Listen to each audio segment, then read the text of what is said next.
تلبینہ سے علاج، یعنی آپ بیمار ہوں تو تلبینہ ضرور استعمال کریں۔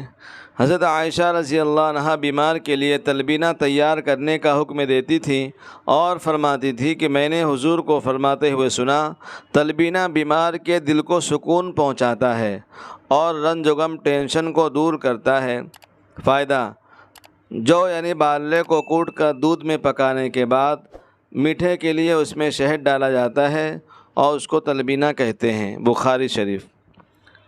السلام علیکم ورحمۃ اللہ تعالی وبرکاتہ۔ نمبر 1، اسلامی تاریخ 10 ربیع الاول۔ اصحاب القریہ یعنی بستی والے۔ سورہ یاسین میں اللہ تعالیٰ نے لوگوں کی عبرت کے لیے ایک بستی والوں کا ذکر کیا ہے۔ ان لوگوں کے درمیان شرک و کفر اور شرک و فساد دور کرنے اور ان کی ہدایت کے لیے اللہ تعالیٰ نے پہلے 2 پیغمبروں کو بھیجا، مگر بستی والوں نے نہیں مانا اور ان کی دعوت کو ٹھکرا دیا۔ اللہ تعالیٰ نے ایک اور پیغمبر کو ان کے ساتھ کر دیا۔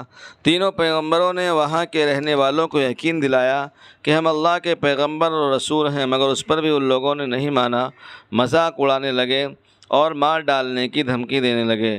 ایسی حالت میں بستی کے کنارے پر رہنے والے ایک آدمی نے کہا اے میری قوم کے لوگوں، اللہ ان پیغمبروں کی بات کو مانو جو تمہیں حق کی راہ دکھاتے، اور میں تو اسی ایک خالق اور مالک کی عبادت کرتا ہوں جس نے ہمیں پیدا کیا اور مرنے کے بعد اسی کی طرف لوٹ کر جانا ہے۔ لیکن ان کی بات ماننے کے بجائے غصے میں آ کر قوم نے انہیں شہید کر ڈالا۔ اللہ تعالیٰ نے اس نیک آدمی کو ان کی ایمانی جرات اور پیغمبروں کو تصدیق کی وجہ سے جنت عطا کی۔ وہ اس پاکیزہ مقام کو دیکھ کر کہنے لگا، اے کاش میری قوم اللہ کی عطا کردہ ان نعمتوں کو دیکھ لیتی۔ پھر جب قوم کے لوگوں نے ان پیغمبروں کی نافرمانی کی اور ظلم و ستم میں حد سے بڑھ گئے تو اللہ تعالیٰ نے عذاب نازل کیا اور ایک ہولناک چینخ نے پوری قوم کو ہلاک کر دیا۔ نمبر 2، حضور کا معجزہ، جو میں برکت۔ حضرت نوفل بن حارث رضی اللہ عنہ نے شادی کے سلسلے میں رسول اللہ سے مدد چاہی تو رسول اللہ نے ایک عورت سے آپ کا نکاح کر دیا۔ حضرت نوفل نے بطور مہر کوئی چیز تلاش کی مگر ان کو نہیں مل سکی تو رسول اللہ نے حضرت ابو رافع اور ابو ایوب انصاری 2 صحابی کو اپنی زرہ ایک یہودی کے پاس 30 صاع جو کے بدلے گروی رکھنے بھیجا۔ چنانچہ وہ لوگ جو لے کر آئے تو رسول اللہ نے وہ جو حضرت نوفل کو دے دیے۔ حضرت نوفل اور ان کی بیوی نے آدھے سال تک اس میں سے کھایا اور پھر اس کو ناپ لیا تو وہ اتنے ہی تھے جتنے شروع میں تھے۔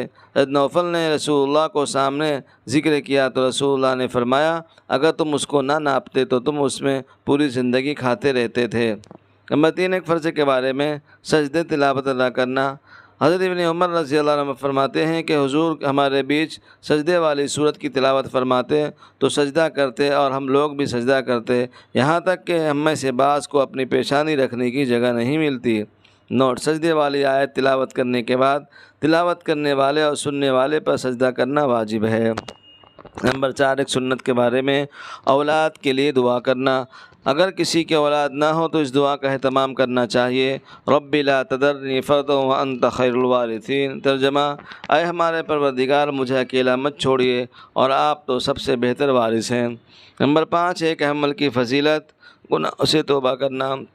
رسول اللہ نے فرمایا، اللہ تعالیٰ رات کو اپنا ہاتھ پھیلاتا ہے تاکہ دن کے گناہوں کو توبہ کر لے، اور دن کو اپنا ہاتھ پھیلاتا ہے تاکہ رات کے گنہگار توبہ کر لے۔ یہ سلسلہ قیامت کے قریب مغرب سے سورج طلوع ہونے تک جاری رہے گا۔ نمبر 6، گناہ کے بارے میں، قرآن میں اللہ فرماتا ہے، ان خیانت کرنے والوں کی حالت یہ ہے کہ لوگوں سے تو پردہ کرتے ہیں اور اللہ تعالیٰ سے نہیں شرماتے، جبکہ اللہ تعالیٰ اس وقت بھی ان کے پاس ہوتے ہیں جب یہ رات کو ایسی باتوں کا مشورہ کرتے ہیں جن کو اللہ پسند نہیں کرتا، اور اللہ تعالیٰ ان کی تمام کارروائیوں کو جانتا ہے۔ نمبر 7، دنیا کے بارے میں، دنیا کی زندگی کھیل تماشا۔ قرآن میں اللہ فرماتا ہے، یہ دنیا زندگی صرف ایک کھیل تماشا ہے، اگر تم اللہ پر ایمان رکھو گے اور تقوی اختیار کرو گے تو وہ تم کو تمہارا اجر و ثواب عطا فرمائے گا اور تم سے تمہارا مال طلب نہیں کرے گا۔ نمبر 8، آخرت کے بارے میں، ہمارے نبی نے فرمایا، اگر زقوم جو جہنم کا ایک درخت کا نام ہے انتہائی کڑوا ہے، ایک قطرہ بھی دنیا میں ٹپکا دیا جائے تو اس کی کڑواہٹ کی وجہ سے تمام دنیا والوں کا جینا مشکل ہو جائے، تو اب بتاؤ کہ جہنمی کا حال کیا ہوگا جس کی خوراک ہی زقوم ہوگی۔ نمبر 9 طب نبوی سے علاج۔ حضرت عائشہ رضی اللہ عنہ بیمار کے لیے تلبینہ تیار کرنے کا حکم دیتی اور فرماتی کہ میں نے حضور کو فرماتے ہوئے سنا، تلبینہ بیمار کے دل کو سکون پہنچتا ہے اور رنج و غم ٹینشن کو دور کرتا ہے۔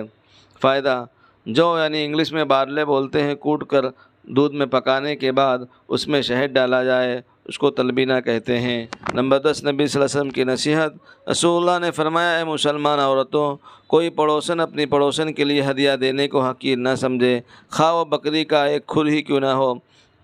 خلاصہ یہ ہے کہ پڑوسیوں کو آپس میں ہدیہ لیتے رہنا چاہیے اور کوئی کسی چیز کو لینے دینے میں حقیر نہ سمجھے۔ اللہ تعالیٰ ہم سب کو عمل کی توفیق عطا فرمائے۔